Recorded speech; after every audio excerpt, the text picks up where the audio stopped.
Excelentíssimo senhor presidente do Supremo Tribunal Federal, ministro Luiz Fux, excelentíssimo senhor relator da presente ADPF, ministro Gilmar Mendes, excelentíssimas senhoras ministras Carmen Lúcia e Rosa Weber, excelentíssimos senhores ministros também do Supremo Tribunal Federal, permitam-me cumprimentá-los na pessoa do decano, ministro Marco Aurélio, excelentíssimo senhor Procurador-Geral da República, doutor Augusto Aras, senhores advogados e doutora Carmen, nossa secretária do plenário do Supremo Tribunal Federal. O ministro Gilmar Mendes foi muito feliz na exposição do seu relatório de forma sucinta e, ao mesmo tempo, detalhada, e permitam-me, assim, adentrar no mérito da questão, a fim de possibilitar o máximo possível uma discussão contributiva para um debate tão relevante. E, para isso, em primeiro lugar, nós precisamos definir do que nós estamos tratando hoje. Mas, para definir sobre o que nós estamos tratando hoje, é importante, antes de tudo, definir do que nós não estamos tratando. Nós não estamos tratando de um debate entre vida e morte. Nós estamos tratando, isso sim, de uma perspectiva onde todo cristão se presume defender a vida incondicionalmente, onde todo cristão sabe e reconhece os riscos e perigos desta doença terrível, e onde todo cristão sabe que precisa tomar, sim, cuidados e cautelas diante desta enfermidade. Não se trata também de uma discussão política. Eu digo isso para que todos partamos do princípio e do consenso de que todos nessa discussão defendemos a vida. É imprescindível essa perspectiva. E isso é importante porque, em uma sociedade tão tensa como a que nós vivemos hoje, parece que pensar diferente de nós significa a desqualificação dessa pessoa e da sua própria condição de pensar diferente de nós, atribuindo a elas adjetivos inapropriados e ofensivos a um Estado democrático de direito. Se é assim, do que nós estamos tratando? Nós estamos tratando de um partido político que apresenta a sua demanda para que, em essência, religiões cristãs, católicas e evangélicas possam realizar seus cultos, possam ir às suas igrejas. Mas, dentro desse contexto, é importante fazer, e eu faço como registro histórico, o que significa para o cristão a igreja. E os primeiros registros históricos da igreja cristã está na própria Bíblia, de modo muito específico, no livro dos Atos dos Apóstolos.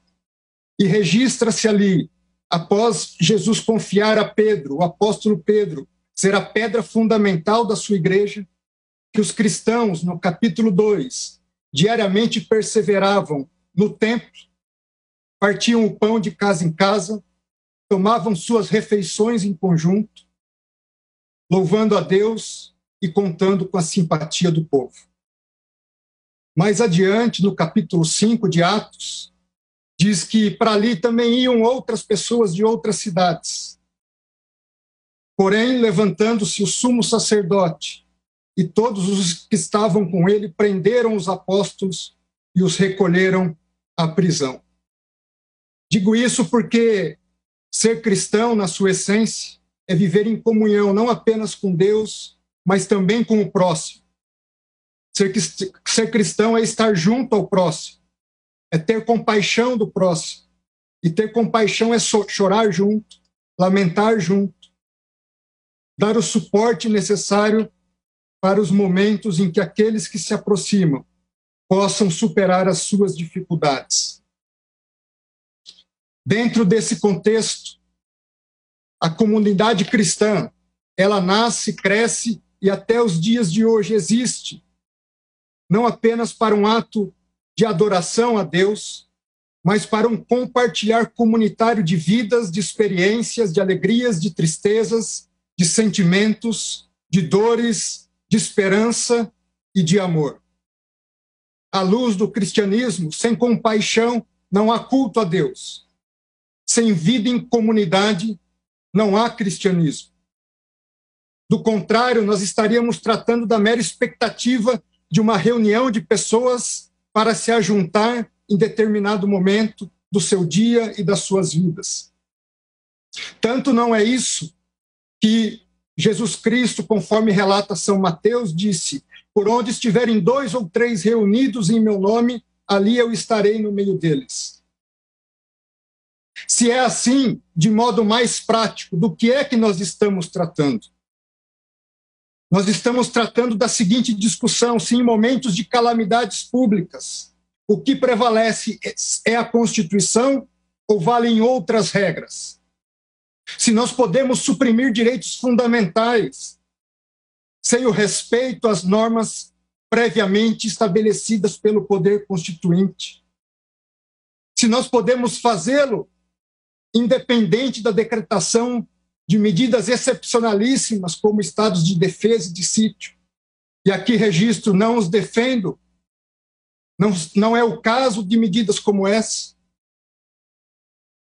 A verdade é que sabemos sim que o Supremo Tribunal Federal delegou aos estados o poder de estabelecer medidas restritivas às atividades da comunidade.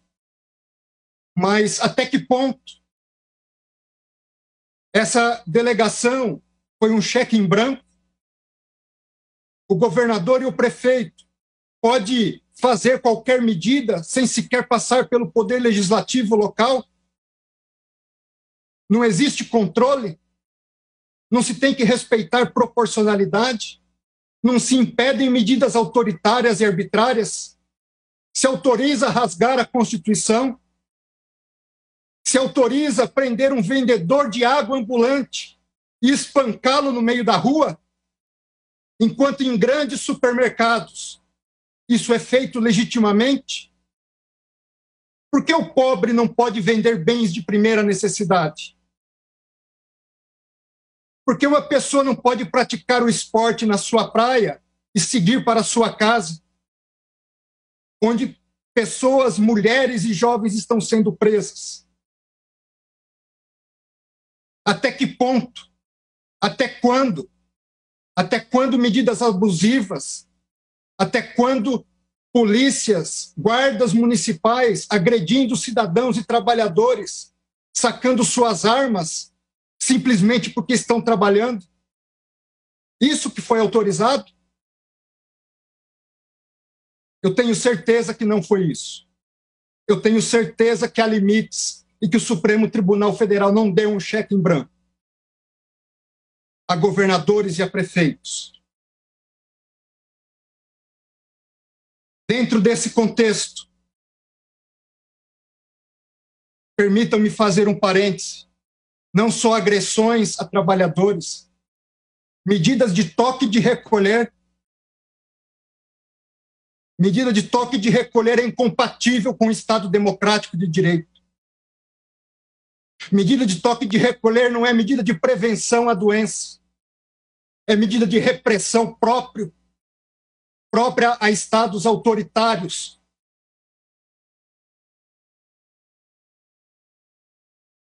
Falemos um pouco de injustiça para tentar encontrar a justiça.